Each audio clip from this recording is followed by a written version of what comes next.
নমস্কার, আমার ভুরিভোজ চ্যানেলে সকলকে স্বাগত জানাই। Welcome to my channel Bhuribhoj. আমি আজকে বানাবো আলু দিয়ে দারুণ স্বাদের মজার একটা রেসিপি, যা ছোট থেকে বড় সবারই কিন্তু খেতে ভীষণ ভালো লাগবে। তার জন্য এখানে আলু নিয়ে নিয়েছি।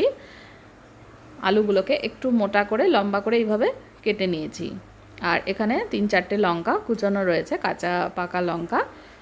আর এখানে একটা বাটিতে আমি কিছুটা পরিমাণে বেসন নিয়ে নিচ্ছি। আর এখানে আলুগুলো কিন্তু সেদ্ধ করতে বসিয়ে দিয়েছি। 5-7 মিনিট মতন একটু নুন দিয়ে আলুটাকে সেদ্ধ করে নেব। আর এখানে যে পরিমাণ বেসন নিয়েছি সেই পরিমাণই চালের গুঁড়ো ব্যবহার করব। চালের গুঁড়ো ব্যবহার করলে কিন্তু যে কোনো ভাজাই ভীষণ মুচমুচে হয় এবং সেটা ঠান্ডা হলেও কিন্তু নরম হয়ে যায় না। এর মধ্যে কাঁচা পাকা লঙ্কাগুলো দিয়ে দিলাম। 5-7 মিনিট মতো এটা সেদ্ধ করে নিয়েছি। গ্যাস অফ করে আলুর জল ছড়িয়ে নিতে হবে। মশলার মধ্যে নুন, চিনি, জিরে গুঁড়ো, গরম মশলা গুঁড়ো, হলুদ গুঁড়ো রয়েছে, কালো জিরে রয়েছে। এই সমস্ত মশলাগুলো আমি এর মধ্যে দিয়ে দিচ্ছি।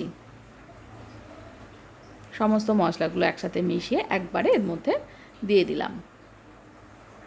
আর আলুটাকে কিন্তু জল ছড়িয়ে একটা থালায় তুলে একটু ঠান্ডা করে নেব। এবার মশলাগুলো দেওয়ার পরে আমি এর মধ্যে দিয়ে দিচ্ছি জল। প্রথমে অল্প একটু জল দিয়ে ভালো করে সমস্ত কিছু একটু মিক্সড করে নেব। একবারে জল দিলে পরে বেসনটা দলা পেকে যাবে, তো আমি অল্প করে জল দিচ্ছি। অল্প অল্প করে জল দিয়ে একটু ভালো করে মিক্স করে নেব।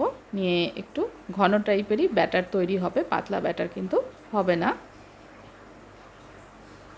উপকরণগুলোকে ভালো করে মিশিয়ে নিচ্ছি। এবার এর মধ্যে আরও বেশ কিছুটা জল দিয়ে নিলাম। দিয়ে এবার খুব ভালো করে ফেটিয়ে বেসনটাকে গুলিয়ে নিতে হবে। এই রেসিপিটা আপনারা ডাল ভাতের সাথেও খেতে পারেন, বাচ্চাদের টিফিনে দিতে পারেন, স্ন্যাক্স হিসেবেও ভীষণ ভালো একটা টেস্টি স্ন্যাক্স। প্রত্যেকটা বাচ্চাই কিন্তু ভীষণ পছন্দ করবে। ভালোভাবে এটাকে চামচের সাহায্যে একটু ভালো করে একদম মিশিয়ে নেব, যাতে করে কোনো দলা এর মধ্যে না থাকে। খুব ভালো করে ঘেটে নেব এভাবে চামচ দিয়ে।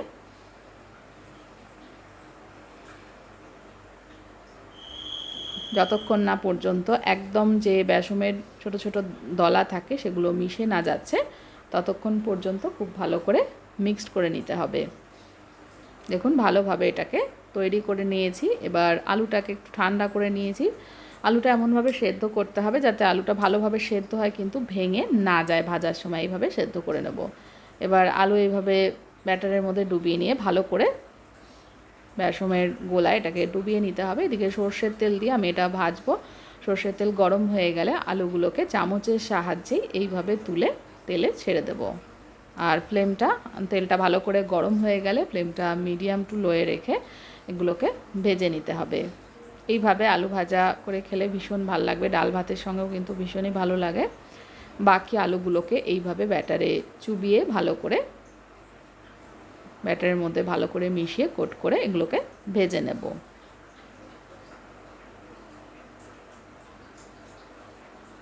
প্রথমে আমি 2টো আলু দিয়েছিলাম, আরও 5 দিয়ে সাইড দিয়ে এর মধ্যে দিয়ে দেব।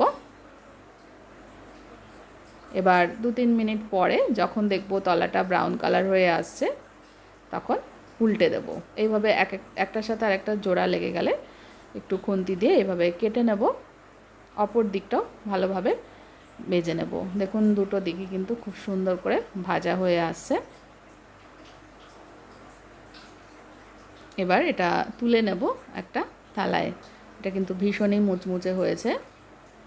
চাইলে আপনারা লাস্টে এটা যখন সার্ভ করবেন ওপর দিয়ে চাট মশলা দিয়ে সার্ভ করতে পারেন, গ্রিন চাটনি দিয়ে সার্ভ করতে পারেন, টমেটো কেচাপ দিয়ে সার্ভ করা যেতে পারে। এমনিও ভীষণ ভালো লাগে। অথবা স্যালাডের সাথে পরিবেশন করতে পারেন। এবার বাকি পকোড়াগুলো, আলুর পকোড়াগুলো এইভাবে ভেজে নেব। দুটো সাইডই কিন্তু লাল করে ভেজে নেব। আর অবশ্যই একটু মিডিয়াম ফ্লেমে এটাকে ভাজতে হবে লাল করে, তাহলে কিন্তু ভীষণ মুচমুচে হবে। এবার এগুলোকে তুলে সার্ভ করে দিচ্ছি।